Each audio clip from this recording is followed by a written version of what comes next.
कक्षा 9th विषय गणित। आज हम माध्यमिक शिक्षा मंडल मध्य प्रदेश भोपाल द्वारा हाई स्कूल परीक्षा सत्र 22-23 के अंतर्गत कक्षा 9th के विषय गणित का हम जो इसका जो ब्लूप्रिंट है उस पर हम चर्चा करेंगे कि किस आधार पर आपका जो क्वेश्चन पेपर है वो आएगा। अब इसमें हम देखते हैं पूर्णांक। पूर्णांक कितने नंबर का है कि 75 नंबर का ये पूर्णांक है और समय जो हमें दे रखा है वो कितने घंटे का दे रखा है, 3 घंटे का हमें समय दे रखा है। अब इसमें ये तो हमारे हो गए क्रमांक, ये हो गया हमारा इकाई एवं विषय वस्तु, फिर ये इकाई पर आवंटित अंक, फिर ये वस्तुनिष्ठ प्रश्न जो हमारे 1 नंबर के होंगे, फिर अंक पर प्रश्नों की संख्या जैसे कि ये 2 अंक के हैं, ये 3 अंक के हैं, ये 4 अंक के हैं, ये 5 अंक के, और ये हो गया हमारा कुल प्रश्न। अब इसके अंतर्गत हम सबसे पहले देखते हैं कि अध्याय 1 संख्या पद्धति। तो संख्या पद्धति के अंतर्गत हम देखते हैं कुल 6 अंक के हमारे जो हैं प्रश्न उत्तर आएंगे, जिनमें हमारे वस्तुनिष्ठ प्रश्न जो होंगे 1 अंक के वो 2 आएंगे, और 2 नंबर के जो है वो 2 प्रश्न आएंगे। तो 2 नंबर के 2 प्रश्न आएंगे तो ये 4 नंबर, और ये 2 मिलाकर टोटल कितने हो गए, ये 6 नंबर के हमारे पहले अध्याय में से क्वेश्चन आंसर आएंगे। फिर जो है हमारा अध्याय 2 बहुपद। बहुपद के अंतर्गत हम देखते हैं कि 10 नंबर के टोटल हमारे सवाल आएंगे, जिनमें 1 नंबर के 4 सवाल हो गए, 2 नंबर के 1 और एक 4 नंबर के सवाल हो गए। ठीक इसी प्रकार से अध्याय 3 निर्देशांक ज्यामिति। तो निर्देशांक ज्यामिति के अंतर्गत हम देखते हैं कितने अंक के हमारे जो सवाल आ रहे हैं वो आ रहे हैं 8 अंक के सवाल आएंगे, जिनमें से 1 नंबर के हैं 4 सवाल, 2 नंबर के हैं 2 सवाल। तो ये 2 दूनी 4 और 4 8 अंक के टोटल हमारे ये अध्याय 3 में से आएंगे। फिर अध्याय 4 2 चरों वाले रैखिक समीकरण। तो ये भी जो है हमारे 8 अंक का है, जिनमें से 1 नंबर के 4 सवाल हैं और 2 नंबर के ही 2 सवाल हैं, यानी कि इनमें से ये छोटे छोटे क्वेश्चन ही आएंगे। फिर अध्याय 5 जो है वो हमारा 3 नंबर का है, जिनमें से 1 नंबर का एक ऑब्जेक्टिव आएगा और एक 2 नंबर का सवाल आएगा। फिर इसके बाद अध्याय 6 रेखाएं एवं कोण। तो अध्याय 6 रेखाएं एवं कोण जो है वो 5 नंबर का है, जिनमें से 3 जो है वो 1-1 नंबर के सवाल आएंगे, यानी कि वस्तुनिष्ठ प्रश्न आएंगे, और एक जो है वो ये 2 नंबर का सवाल आएगा। फिर इसके बाद अध्याय 7 त्रिभुज। तो त्रिभुज के अंतर्गत हम देखते हैं कि ये 5 अंक के सवाल आएंगे, जिनमें से 1 नंबर के 3 सवाल आएंगे और 2 नंबर के 1 सवाल आएंगे।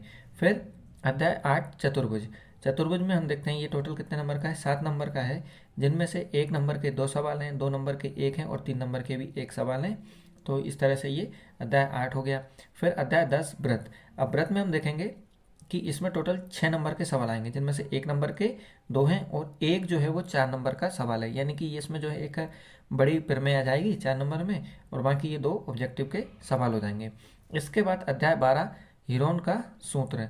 तो 11 जो है हमारे इस साल कोर्स में आ नहीं रहा है, तो अध्याय 12 जो है हीरोन का सूत्र, जो कि 5 नंबर में ये आएगा, और इसमें 1 नंबर का एक सवाल आएगा और एक जो है इसमें भी 4 नंबर का एक बड़ा सवाल आएगा। और इसके बाद अध्याय 13। अध्याय 13 हो जाएगा ये पृष्ठीय क्षेत्रफल और आयतन। ये जो है ये 6 नंबर का है, जिसमें से 1 नंबर का एक सवाल है, 2 नंबर का एक सवाल है और 3 नंबर का भी एक सवाल है। इस तरह से टोटल कितने हो जाएंगे, 6 नंबर के हो जाएंगे। इसके बाद आखिरी अध्याय 15 अध्याय 14 सांख्यिकी। सांख्यिकी में भी ये 6 नंबर के हैं, जिनमें से 1 नंबर के ये 3 हैं और एक 3 नंबर का एक सवाल है। इसके बाद इसमें जो है अध्याय 15 जो है वो इस साल पेपर में आएगा नहीं।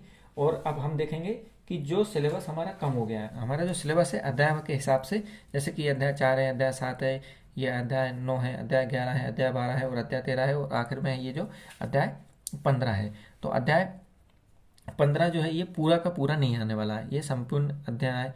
फिर इसी तरीके से अध्याय 11 जो है वो भी पूरा नहीं आएगा, अध्याय 9 वो भी पूरा नहीं आएगा। तो बाकी जो बच रहे हैं हम उनमें देखते हैं कि सत्र तो ये है हमारा 22-23 के लिए कक्षा 9th है ना, ये ऊपर लिखा हुआ सत्र 22-23 कक्षा नाभि विषय गणित और कम किए गया पाठ्यक्रम, यानी कि जो सिलेबस हमारा कम हो गया है। तो इसमें हम इकाई देखेंगे अध्याय 4 2 चरों वाले रैखिक समीकरण। इसमें जो दे रखा है ये 4.4 2 चरों वाले रैखिक समीकरणों का आलेख। तो इसमें हमें ध्यान रखना है कि जो प्रश्नावली है 4.3 ये हमें नहीं करनी है। कौन सी प्रश्नावली, 4.3 हमें नहीं करनी है। तो अध्याय 7 त्रिभुज में जो 7.6 एक त्रिभुज में असमीका है, ये है हमारा प्रश्नावली 7.4। तो ये भी हमें नहीं करनी, कि हमें जो है अध्याय 7 में प्रश्नावली 7.4 नहीं करनी है। इसके बाद अध्याय 9 समांतर चतुर्भुज और त्रिभुजों के क्षेत्रफल में पूरा का पूरा अध्याय हमें नहीं करना है। ठीक इसी प्रकार से अध्याय 11 में रचनाएं, ये भी हमें संपूर्ण अध्याय नहीं करना है। तो हमें जो है अध्याय 12 में केवल और केवल 12.1 करना है, ये है हमारा 12.2। तो हमें ये जो है ये 12.2 नहीं करना है। तो इसमें हम देख लेते हैं, हाँ अध्याय 12 में जो है केवल और केवल 12.1 है और 12.2 है, तो जिनमें से हमें ये जो 12.2 है ये नहीं करनी है, केवल क्या करनी है 12.1। अब इसके बाद अब अध्याय 13 पृष्ठीय क्षेत्रफल और आयतन में हमें ये 13.2 घनाभ और घन के पृष्ठीय क्षेत्रफल 13.2, एक लंब वृत्तीय बेलन का पृष्ठीय क्षेत्रफल 13.6, घनाभ घन का आयतन और 13.7 बेलन का आयतन ये हमें नहीं करने हैं। तो ये जो है घनाभ और घन के पृष्ठीय क्षेत्रफल ये हो जाएगा हमारा 13.1। एक लंब वृत्तीय बेलन का पृष्ठीय क्षेत्रफल ये हो जाएगी हमारी प्रश्नावली 13.2। फिर घनाभ और घन का आयतन तो ये हो जाएगी हमारी प्रश्नावली 13.5 और बेलन का आयतन तो ये हो जाएगी हमारी प्रश्नावली 13.6। ये जो है हमें नहीं करनी है, तो इस प्रश्नावली में हमें ये ध्यान रखना है कि ये जो है ये 13.1, 13.2, 13.3, 13.4, 13.5, 13.6, 13.7 और ये 13.8 तक है। तो इनमें से हमें ये 13.1 नहीं करनी, 2 नहीं करनी, 5 नहीं करनी और 6 नहीं करनी। बाकी ये 13.3 करनी है, 13.4 करनी है, 13.7 करनी है और 13.8 ये प्रश्नावली हमें करनी है। अध्याय 14 हमें पूरा करना है और अध्याय 15 प्रायिकता जो है वो संपूर्ण अध्याय हमें क्या करना है, छोड़ देना है। तो ये संपूर्ण अध्याय ये 15, 11 और ये 9 हमें क्या करने हैं, छोड़ देने हैं। तो यहाँ पे जो है हमारा ये कक्षा 9वीं का पाठ्यक्रम जो है वो समाप्त हो